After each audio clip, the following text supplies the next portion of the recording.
오늘의 말씀 창세기 강의 네 번째 말씀입니다. 창세기 2장 18절에서 25절 말씀 가정입니다 라는 제목으로 함께 나누게 되겠습니다.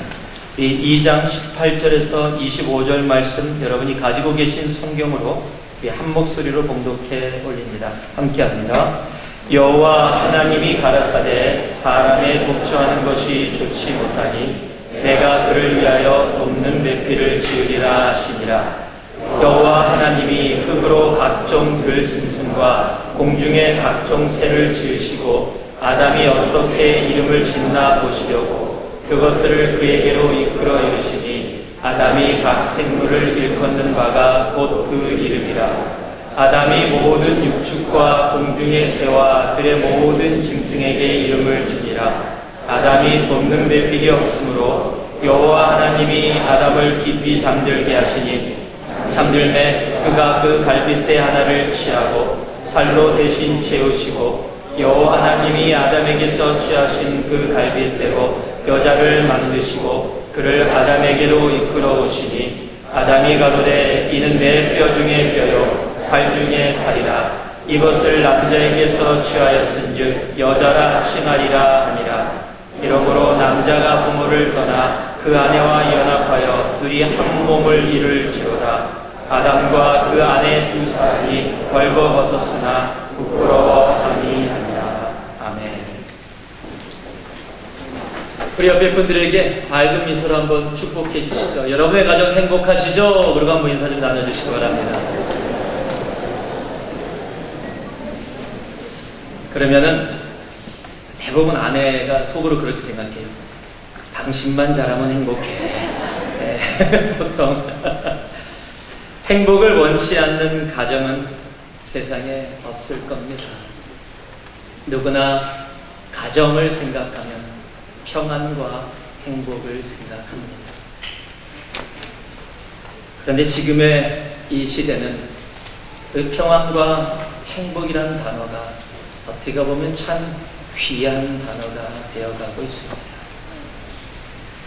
얼마 전에 한국신문에 한 아버지가 자기랑 헤어진 아내가 너무 미워서 그 둘 사이에 태어난 5살과 7살 아들과 딸에게 피자를 사주면서 피자에다가 쥐약을 묻혀서 줬습니다. 그리고 그 쥐약을 묻은, 아버지가 준 쥐약을 묻은 피자를 먹고 먼저 5살짜리 아들이 복통을 일으키기 시작했습니다.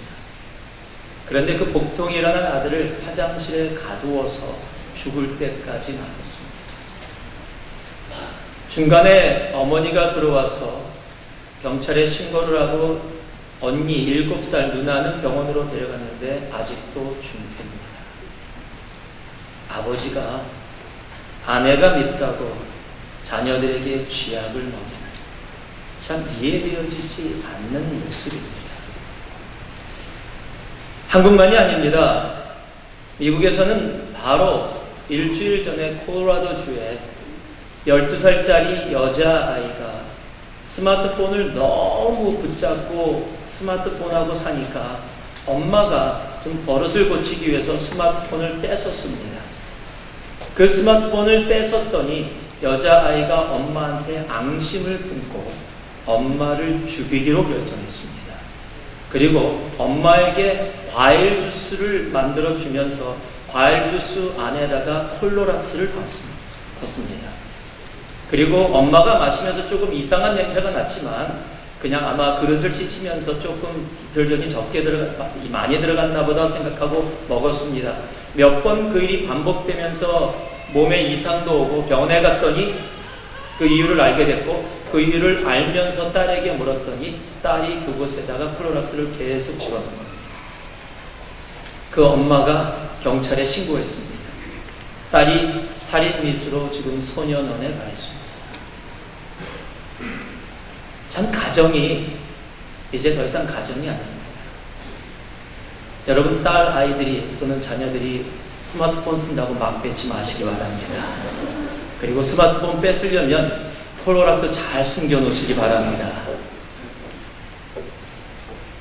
여러분, 정말로 지금의 모습이 어떤 모습입니까? 가정이 망가지고 있습니다. 평생 끊을 수 없다라고 생각했던 부모와 자녀의 모습이 이제 더 이상 부모와 자녀가 아닌 모습.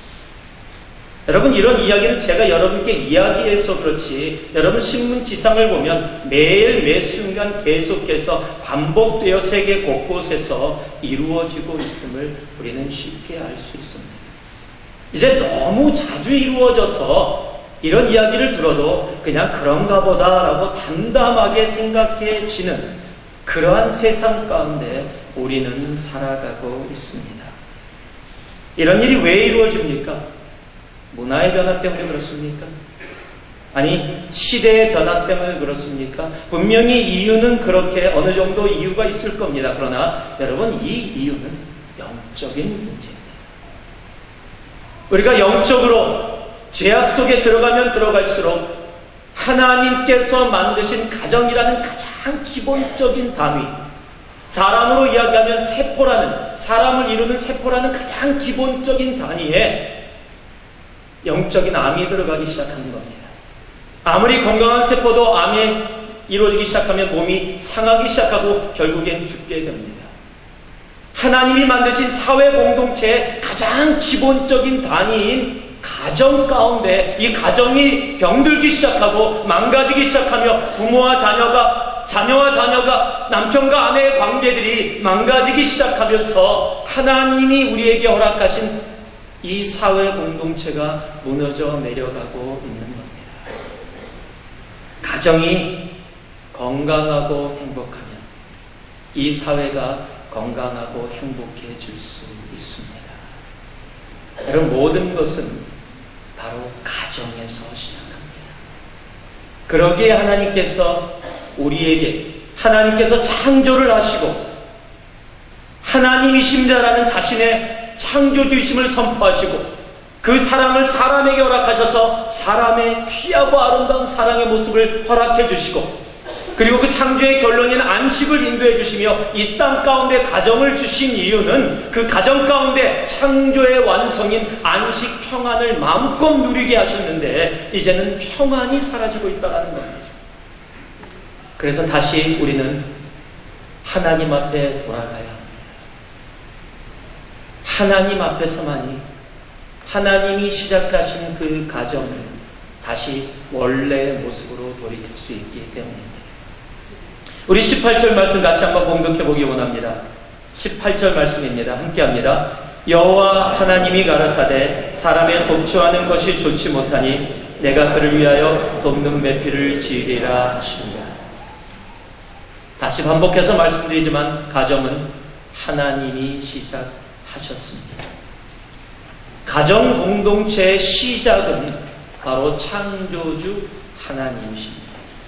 오늘 18절 말씀에 여호와 하나님이 가르사대 사람이 독초하는 것이 좋지 않으니 돕는 배필을 만들어서 남자와 여자가 연합하여 하나 되어 함께 살아갈 수 있도록 하나님께서 시작하셨다는 사실입니다. 여러분, 성경을 보면 하나님이 시작하신 공동체가 딱 두 개입니다. 나머지는 다 사람들이 만들어낸 겁니다.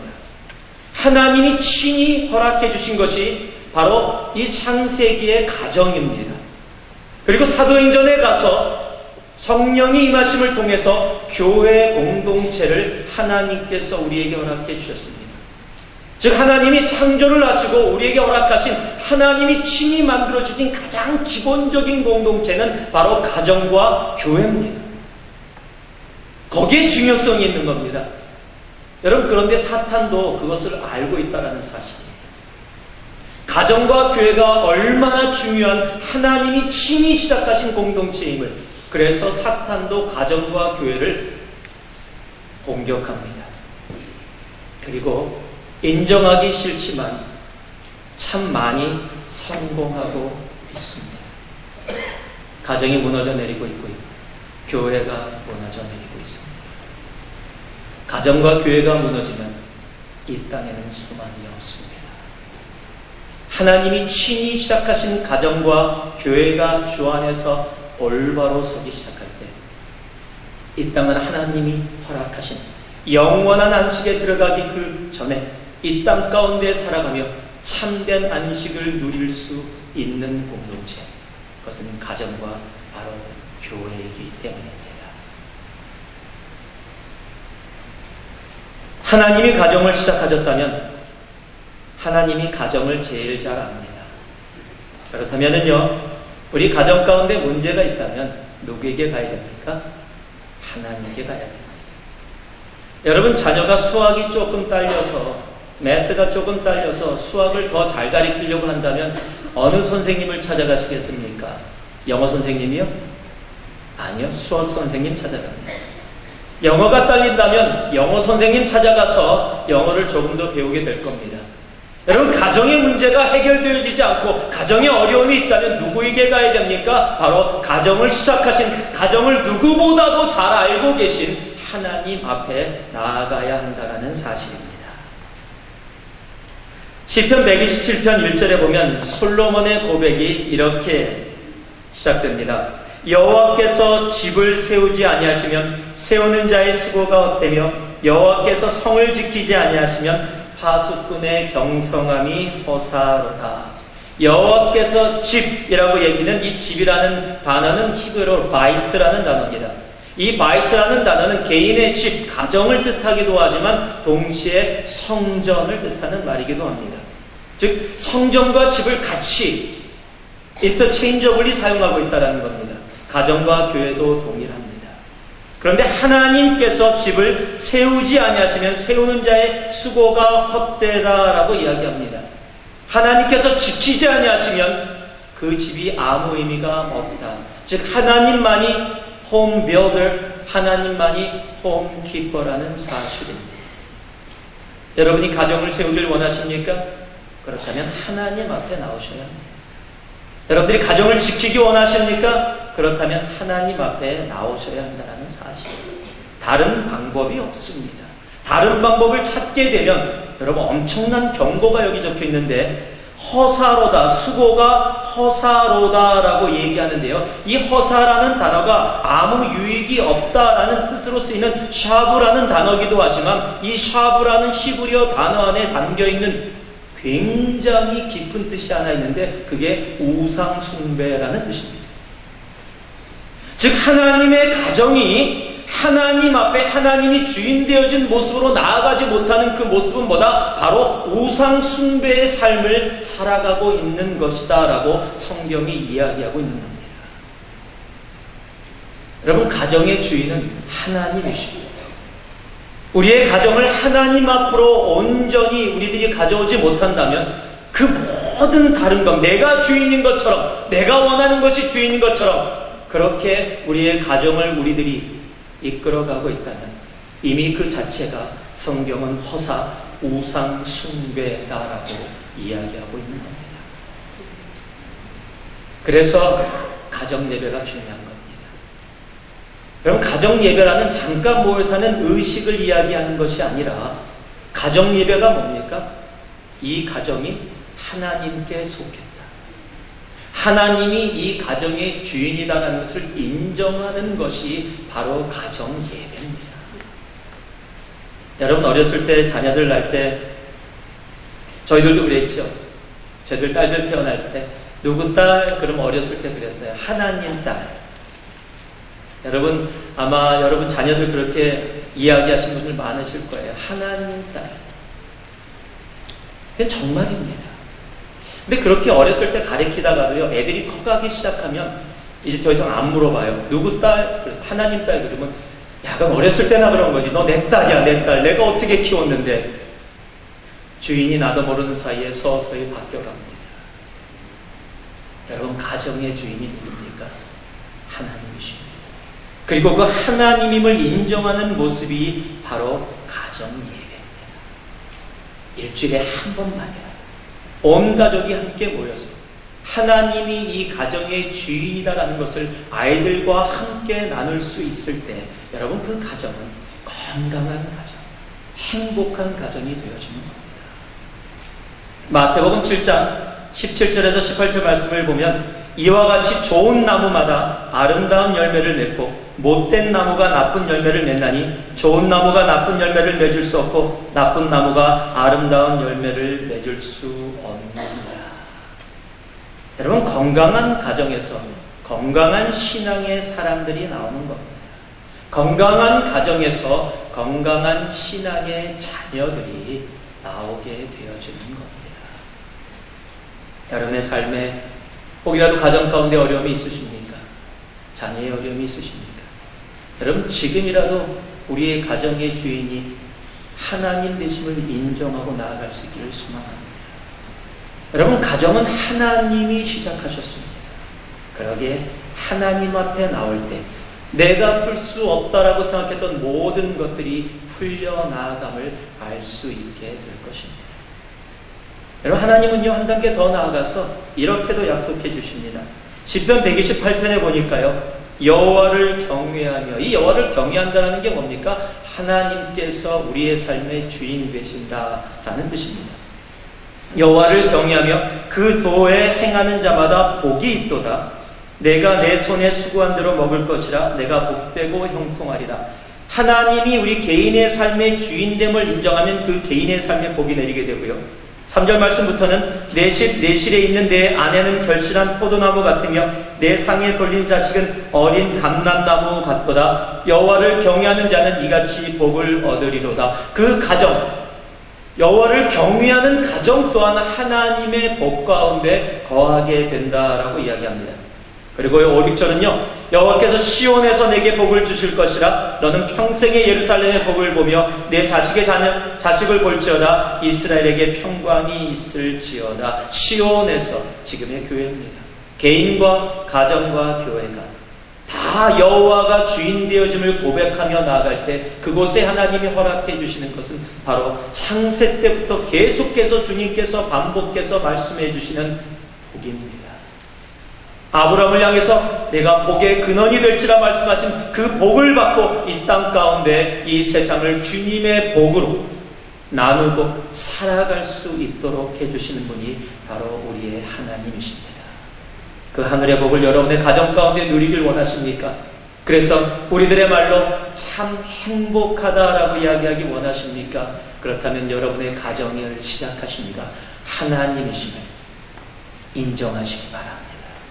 그리고 가정 예배로, 예배라고 해서요 어떤 형식이 아니라 가족이 함께 모여 함께 찬양하고 나누고 말씀 속에 함께 주님 앞에 기도하며 이 가정의 주인됨이 하나님만이 이 가정의 주인이라는 것을 인정하는 짧은 시간에 내 마음의 고백이 하나님이 그 가정을 세우시고 지키시는 엄청난 시작이 되어질 것입니다.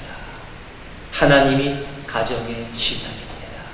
한번 따라해 주실래요? 하나님이 가정의 시작입니다. 하나님이 우리 가정의 주인 되십니다. 하나님만이 우리 가정의 주인이십니다. 그것을 알고 주님 앞에 나아갈 때 이제 가정의 모습을 우리들이 알 수 있게 됩니다. 동일한 18절을 보면은요, 여호와 하나님이 가라사대 사람이 독처하는 것이 좋지 못하니 내가 그를 위하여 돕는 배필을 지으리라 하시니라. 우리가 하나님이 가정을 시작했다는 걸 안다면 이제 가정의 모습은 서로를 세워줘야 하는 공동체임을 하나님의 말씀을 통해서 알게 됩니다. 지난주에 중국에서 후베이성의 스엔시라는 곳에서 33살 먹은 청년 강후라는 중국 청년이 자살을 시도했습니다. 강으로 뛰어내렸습니다. 강으로 뛰어내린 이유가 신문에서 보면서 참 이것도 가능한가 그런 생각을 해봤어요. 중국은 아직도 중매결혼이 강하게 있는데 그 중매결혼이 우리들이 생각하는 중매결혼이 아니라 이 신랑과 신부가 한 번도 만나보지 못하고 결혼식에서 만나는 중매결혼입니다. 예전에 한국과 같은 그러한 모습입니다. 신랑의 부모가 너무 강력하게 주장해서 신랑이 어쩔 수 없이 효도하는 마음으로 그 결혼을 승낙하고 이제 결혼식장에 처음 도착한 겁니다. 그리고 나서 결혼식장에 들어가서 처음으로 신부의 얼굴을 봤는데 얼굴을 본 순간 강으로 뛰어든 겁니다. 사람들이 있어서 건져냈는데 그 친구가 엉엉 울면서 그랬대요. 도저히 결혼 못하겠다고. 예, 이유는 제가 얘기 안 해도 다 알 겁니다. 그 기사를 읽으면서 제가 궁금했어요, 굉장히. 어떻게 생긴 사람이기에 야, 강으로 뛰어들어 자살할 만큼 그 정도인가. 참 세상이 그런 겉으로 나타난 모습 가운데 깨져 있는 모습들 우리들은 또 종종 접하고 보게 됩니다. 그런데요, 하나님이 처음 남자와 처음 여자를 만나게 했을 때는 그런 모습이 아니었습니다. 하나님께서 창조한 가장 아름다운 모습으로 하나님이 우리를 만나게 해주셨는데, 이제 죄악이 들어오면서 그 겉모습으로 자신의 목숨을 버리겠다고 강에 뛰어들 정도의 모습이 이제 남편과 아내의 모습으로 그렇게 변질되어졌다는 겁니다. 여러분, 성경은 기록하고 있습니다. 아담에게 주님께서 돕는 배필로 하와를 데려왔을 때 처음 하와를 본 아담이 성경에 이렇게 고백했다는 것이 기록되어 있습니다. 23절에 보면은요, 아담이 가로되 이는 내 뼈 중에 뼈요 살 중에 살이라. 이것을 남자에게서 취하셨은즉 여자라 칭하리라 하니라. 내 살 중에 살이요 뼈 중에 뼈로다. 여러분, 감탄사부터 나오는 겁니다. 그냥 독백이 아니에요. 살 중에 살이다, 뼈 중에 뼈다가 아닙니다. 와, 살 중에 살이다.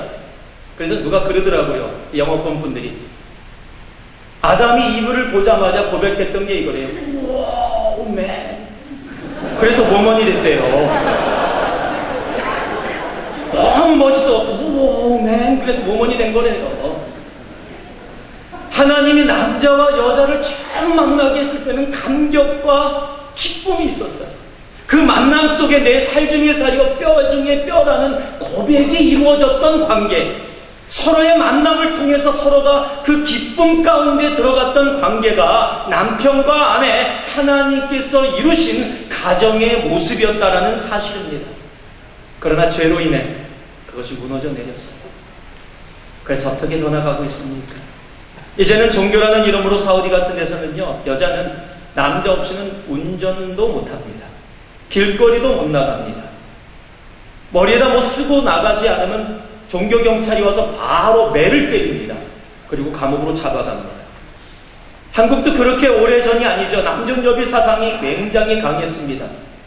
또 변해간다고 하면서 오히려 거꾸로 요즘은 어떤 부분에서는 여존남비의 사상이 더 많아지고 있는지도 모르겠습니다. 그런데 성경은요, 그렇게 이야기하고 있지는 않습니다. 남자와 여자의 모습을, 남편과 아내의 모습을 성경은 그렇게 말하고 있지 않는다라는.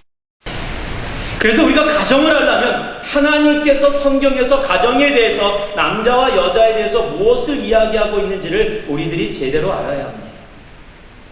오늘 18절 말씀 보니까 어떻게 시작합니까? 남자가 독처하는 것이, 홀로 있는 것이 주님 보시기에 좋지 않았다라고 이야기해요. 여러분, 주님께서 창조하시면서 전부 다 뭐라고 얘기합니까? 좋았다, 좋았다, 좋았다. 그 단어가 토브라는 히브리어라고 말씀드렸습니다. 좋았다, 선하다, 완전하다. 그런데 남자가 홀로 있는 모습에서만 처음으로 좋지 않았다. 로라는 부정사를 붙여서 좋지 않았다, 토브호라고 이야기하시는 거예요. 왜요? 여러분, 이 좋지 않았다, 이 독처한다, 혼자 있었다라는 히브리어 바드는 고립되었다, 격리되었다라는 뜻이에요. 비동사와 함께 붙어서 고립되어 있는 상태, 격리되어 있는 상태, 불완전한 상태. 즉, 남자 혼자 있는 상태는 아직 완성되어지지 않은 완성품이 아닌 상태라고 이야기하는 거예요. 거기에 하나님이 돕는 배필을 갖고 오셔서, 데려오셔서 완전한 완성품을 만들어 주시고, 모든 창조가 6일에 사람을 다 창조하신 이후에 그 다음에 고백하신 것이 뭐예요? 심히 좋았더라. 하나님은 남자와 여자가 서로 세워주고 보완하는 관계 가운데 좋지 않은 모습이 아니라 심히 좋았다의 모습으로 하나님께서 가정을 시작하셨다는 사실입니다. 우리는 그 모습을 다시 회복할 수 있어야 합니다. 근데 여기에 자주 오해되는 말이 바로 돕는 배필이라는 말입니다. 돕는다라고 하니까 간혹 가다가 남자들이 그렇게 생각합니다. 너는 그냥 돕는 사람이야. 보통 일터에서 시다바이. 너는 내가 하는 일 뒤에서 돕는 거야. 어딜 나서. 한국에서도 그랬죠. 암탉이 울면 집안이 망한다. 막 이런 얘기하면서 정말 너는 그냥 잠잠히 있어라 뭐 이거라 막 이런 모습으로 그렇게 막 했습니다. 여러분 성경 제대로 알면 그렇게 얘기 못합니다. 오늘 여기 돕는 배필이라고 하나님께서 얘기하셨는데요. 이 배필이라는 이 단어는 네게드라는 히브리어인데 이것은 눈과 눈을 마주보고 있다, 동등하다라는 뜻을 갖고 있는 말이에요. 남자와 여자 배필이라는 뜻은요, 서로 동등한 모습 속에서 서로를 마주보고 있는 상대를 이야기하는 겁니다. 그리고 돕는다라는 말로 번역되어져 있는 히브리어 에젤이라는 말은 돕다, 구원하다, 보호하다, 감싸다라는 단어인데 구약에 36번 나옵니다. 그런데 여러분 아세요? 36번 중에 사람과 사람 사이에서 돕는다라고 쓰여진 건 단 한 번이고 나머지 35번은 전부 다 하나님이 사람을 돕는다라고 하나님이 주어된 모습 속에서 쓰여진 단어가 바로 에젤이라는 돕는다라는 단어입니다. 사람과 사람 사이에서 쓰여진 단 한 번이 바로 여기 창세기 2장입니다. 돕는 배필. 그리고 나머지는 전부 다 하나님이 주어진 거죠. 창세기 49장 25절에 보면 야곱이 요셉을 축복하면서 이렇게 얘기합니다. 내 아비의 하나님께로부터 말미암나니 그가 너를 도우실 것이요. 이게 에제입니다. 하나님이 너를 도우실 것이다. 출애굽기 18장 4절에 모세의 둘째 아들의 이름을 하나의 이름은 엘리에셀이라. 이는 내 아버지의 하나님이 나를 도우사라. 돕는다. 하나님이 돕는다라는 뜻입니다.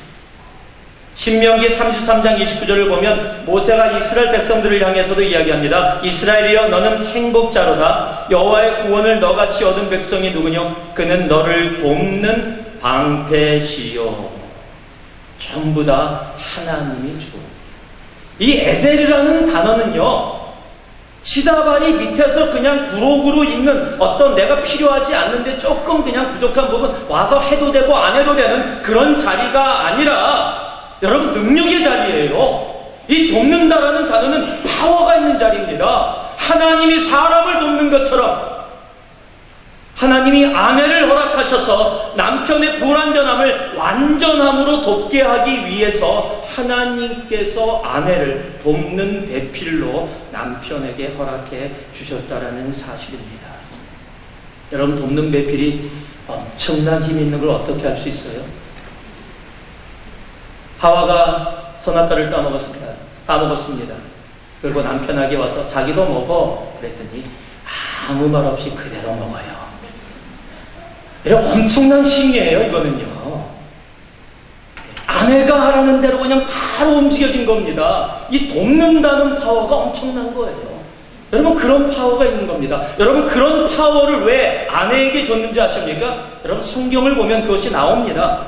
창세기 2장 17절, 즉, 돕는 배필이라는 그 홀로 독초하는 것이 좋지 않다라고 이야기하기 전에 2장 17절에 바로 전절에 이런 말씀이 적혀 있어요. 선악을 알게 하는 나무의 실과는 먹지 말라. 내가 먹는 날에는 정령 죽으리라 하십니다. 지금 아담에게 선악과에 대해서 말씀해 주셨는데 그리고 나서 홀로 독초하는 것이 여러분 무엇을 이야기합니까? 하나님이 아담에게 말씀하셔서 이 땅을 다스리고 그리고 하나님 앞에 순종한 모습으로 정말 하나님이 하나님 되시고 우리가 피조물됨을 온전히 알고 그 가운데서 올바로 살아가게 하기 위해서 보니까 독초하는 것이 좋지 않은 겁니다. 그래서 좋은 모습으로 다시 온전하게 하나님께서 하신 것이 가정입니다. 남편과 아내. 그래서 아내의 돕는 힘은 뭡니까? 남자가 이 땅 가운데 하나님의 명령을 받고 하나님의 뜻을 온전히 이루며 살아갈 수 있도록 함께 돕는 그 능력 가운데 함께 에제르하는 그 파워가 바로 아내의 돕는 배필입니다. 그저 남자의 육체적인 정신적인 위로나 옆에 있는 그런 모습 정도가 아닙니다. 함께 하나님의 사명을 감당하라고 하나님이 허락해 주신 존재가 아내라는 존재라는 사실을 알아야 합니다. 여러분, 돕는 배필의 그 능력의 힘이 나타난 케이스가 하나 있습니다. 얼마 전에 호주에서 아내의 말을 듣고 담배가 건강에 좋지 않다고 담배를 끊으라고 그래서 아내의 돕는 배필의 말을 듣고 담배를 끊었습니다. 그런데 이게 너무 힘든 거예요. 그래서 막 우울증까지 걸릴 정도로 막 힘들어하니까 아내가 집안에만 있지 말고 그럴 때는 나가서 산책하라고. 그래서 또 아내의 말을 듣고 돕는 배필의 말을 듣고 산책을 시작했습니다. 산책을 시작하면서 걷다가 다리에 뭐가 탁 걸려서 넘어질 뻔했어요. 뭐지 하고 봤더니 이런 조그만 땅에서 금속이 튀어나와 있는 겁니다. 이게 뭔가 하고 파내려 갔더니 이게 웬일입니까? 순금입니다. 2.7kg의 순금을 발견했는데 달러로 13만 5천 달러. 그 남자가 기사에서 아내 말 들으면 좋습니다. 여러분, 돕는 배필. 하나님께서 여러분을 허락하신 이유는 가정이 가정되게 하시려고 허락해 주신 겁니다. 여러분은 알게 모르게 남편에게 엄청난 영향력을 받고 계세요. 여러분, 그 영향력을 어떤 모습으로 사용하느냐? 나도 먹었으니 당신도 먹어. 이러실 건지, 아니면 정말로 이 땅을 다스리는 그 길로 함께 그 돕는 배필의 모습으로 나아가게 될 것인지, 그것은 아내된 여러분들의 선택입니다. 여러분, 성경은 그런데 거기서만 멈춰있지 않습니다. 돕는 배필을 주시겠다고 하면서 바로 또 2장 19절에 전체 문맥에서 연결되어지지 않는 것 같은 그런 글이 들어가 있는데, 그것이 뭐냐면 여호와 하나님이 흙으로 각종 들짐승과 공중의 각종 새를 지으시고 아담이 어떻게 이름을 짓나 보시려고 그것들을 그에게로 이끌어 이르시니 아담이 각 생물을 일컫는 바가 곧 그 이름이라. 여러분, 생물의 이름을 지어준다라는 그 의미는 그 위에 다스림 통치권이 있다라는 말입니다. 즉, 아담에게 하나님이 질서를 위해서, 질서의 하나님께서 가정을 이루시고 돕는 배필을 허락해 주셨지만 그 가정의 질서를 위해서 아담에게 그 가정의 머리됨의 질서에 그 권위를 허락해 주셨다라는 겁니다. 여러분, 이것은 굉장히 중요합니다. 여러분, 지금 머리됨이 나는 위고 너는 아래다라는 개념이 아닙니다. 가정을 다스림에 있어서의 질서입니다. 하나님의 질서입니다. 혼돈되었던 이 세상을 창조해서 가스모스 질서로 바꾸셨듯이 혼돈되어진 세상 가운데 질서를 이루시고 가정 가운데 남편을 머리로 세우신 이유는 그 가정의 질서를 이루기 위해서, 그리고 비교를 예수님과 했습니다. 우리가 잘 아는 에베소서 5장 23절 말씀은 이는 남편이 아내의 머리됨이 그리스도께서 교회의 머리됨과 같으니. 무엇을 이야기합니까? 여러분, 예수님이 머리됨이 어떻게 나타났습니까? 교회를 위하여 십자가에 자신의 몸을 찢기시기까지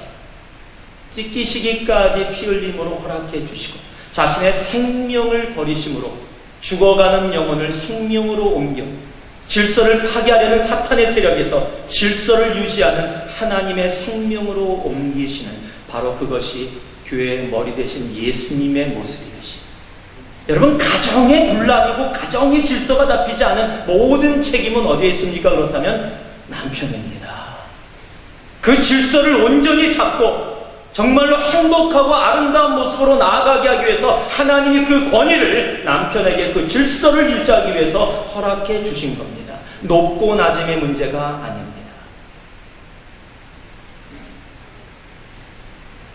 우리 남편분 얼굴이 굉장히 무거워지고 계세요, 지금. 그러나 이것이 하나님이 우리에게 허락하신 남편과 아내의 모습입니다. 그래서 사도 바울은요, 고린도전서 11장 11절과 12절에 이렇게 선포하고 있습니다. 그러나 주 안에서 남자 없이 여자만 있지 않고 여자 없이 남자만 있지 아니하니라. 여자가 남자에게서 난 것 같이 남자도 여자로 말미암아 났으니 모든 것이 하나님께로서 났노라.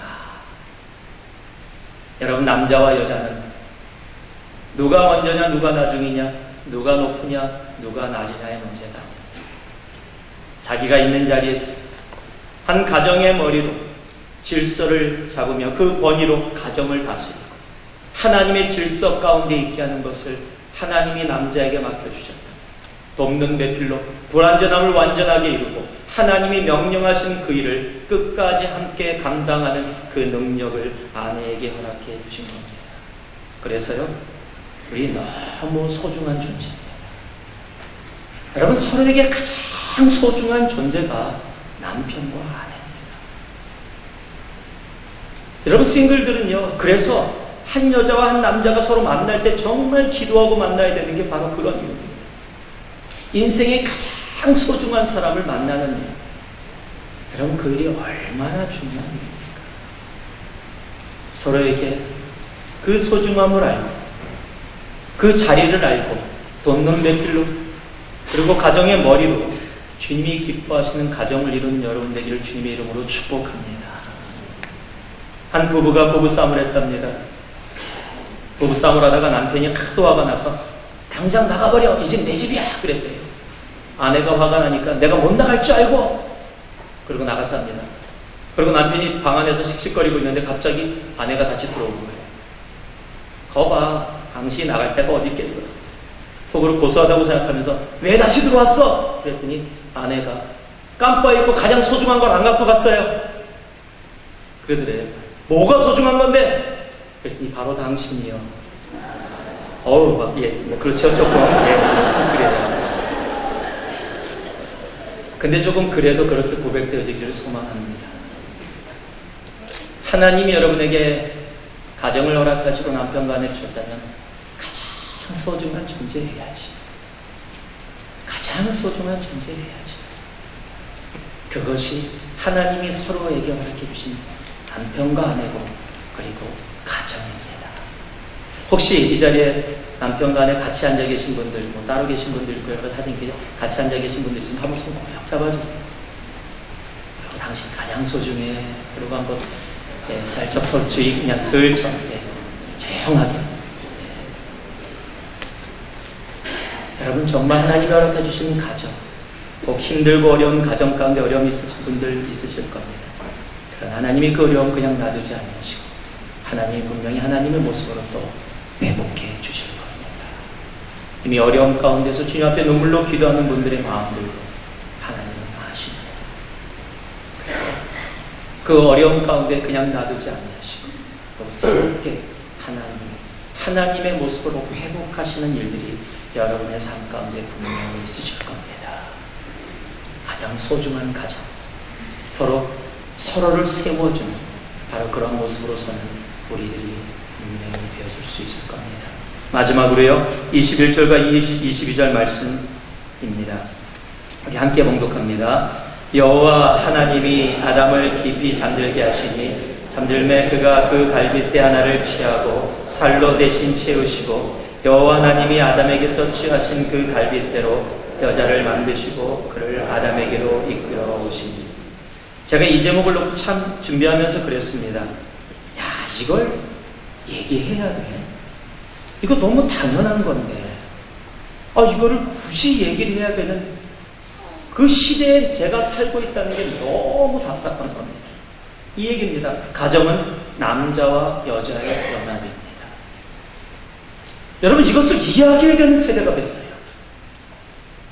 남편과 아내는 이제 남자와 여자가 함께 만나 연합되어지는 것이다라고 이야기해야 되는 그런 시대에 살아가고 있어요. 아니, 이렇게 이야기하면 오히려 공격받을까봐 두려워서 조심스럽게 삥 둘러서 이야기하는 시대에 우리들이 살아가고 있다는 사실입니다.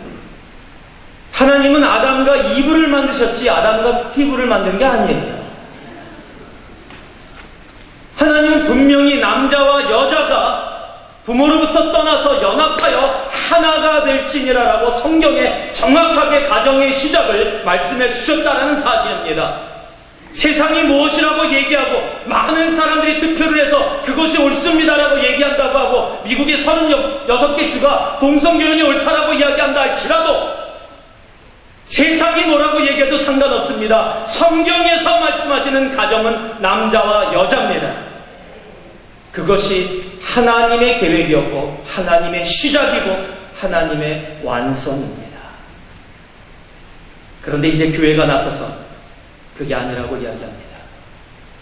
PCUSA가 이제 부부는 남자와 여자의 연합이 아니라 남자와 남자, 여자와 여자의 연합도 될 수 있다라고 교회 안의 법을 바꾸고 이제 통과되었고 돌아오는 6월 중순에 전체에게 공표합니다. 무려 이 교회 멤버들이 700만 명입니다. 성공에는 이미 오래전에 넘어갔습니다. 지금 교회들이 나서서 결혼은 남자와 여자 둘만이 아니다라고 그것이 옳은 일이고 그것이 사랑이라고 이야기하고 있는 시대에 우리들이 살아가고 있다는 사실입니다. 그러나 분명히 말씀드립니다. 결혼은 한 남자와 한 여자의 연합입니다. 그것이 저의 생각 아무 상관없습니다.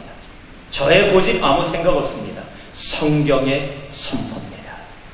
그리고 우리는 그 성경을 믿습니다. 엘빈 토플러라는 미래학자가 있습니다.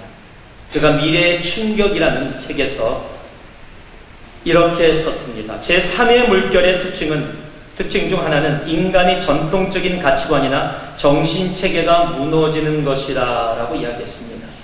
그런데 이제 미래 이야기가 아닙니다. 이거는 지금 우리들이 살아가고 있는 현실의 문제입니다. 여러분, 사탄이 왜 가정의 데피니션까지 바꾸고 있는 줄 아십니까? 여러분, 안에서 부부와 문제가 있고 자녀와 부모가 문제가 있으면 안에 그거는 성령님으로 치유하면 됩니다. 그런데 이제 가정을 새롭게 디파인해버리면요, 하나님의 창조를 부인하는 일이에요. 하나님의 시작을 부인하는 일입니다. 그것은 가정의 뿌리를 뽑아서 아예 가정을 없애버리는 겁니다. 사회 공동체의 가장 기본되는 단위인 가정이 없어지면 여러분, 이 사회에는 소망이 없습니다. 그래서 가정과 교회 공동체가 주 안에서 건강하게 서야 합니다. 그래도 그 와중에 감사한 일은 한 자매가 SNS에다가 이런 글을 올렸습니다. 한 남자와 한 여자가 결혼해서 이 여자아이가 태어났는데 엄마가 남편하고 이혼하고 아빠하고 이혼하고 다른 여자하고 함께 살기 시작했습니다. 그래서 레즈비언 가정에서 자랐습니다. 그러면서 나중에 자라서 그런데 한 남자를 만나 결혼했고 예수를 믿게 됐습니다. 그리고 자녀를 4명을 뒀습니다. 주위에 일어나는 일을 보면서 SNS에다가 이렇게 글을 올렸습니다. 자기는 어떻게 보면 2명의 엄마 품에서 자라게 됐는데 엄마의 파트너가 자기를 굉장히 사랑해줬다는 거예요. 그것을 부인하지는 않겠다. 그러나 내가 가정을 이루고 남편과 아이들과 함께 살아가면서 지금 내가 아직도 내 속에서 풀려지지 않는 것은 나는 아빠라는 존재에 대한 그 외로운 공간, 누구도 채울 수 없는, 아빠만이 채울 수 있는 공간에 대한 그 외로움을 계속 가지고 살아왔다. 아빠의 공간은 다른 것으로 채워질 수 없다. 두 남자가 살아가게 된다면 입양에서 자녀를 가지고 아무리 인간적인 사랑을 준다고 할지라도 하나님의 창조는 우리 속에 아빠와 엄마의 공간, 여러분, 그 공간은 다른 것으로 채워질 수 없는 거예요. 그러기에 정말 우리는 하나님 앞에, 하나님, 우리가 이 시대를 살아가고 있는 우리들 주님이 원하시는 그 모습으로 가정을 온전히 세우기를 소망합니다.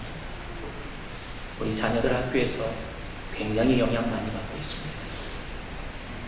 여러분, 자녀들하고 이야기해보세요. 깜짝깜짝 놀라실지도 모릅니다. 그러기에 여러분, 자녀들과 함께 하나님 앞에 나오시기 바랍니다.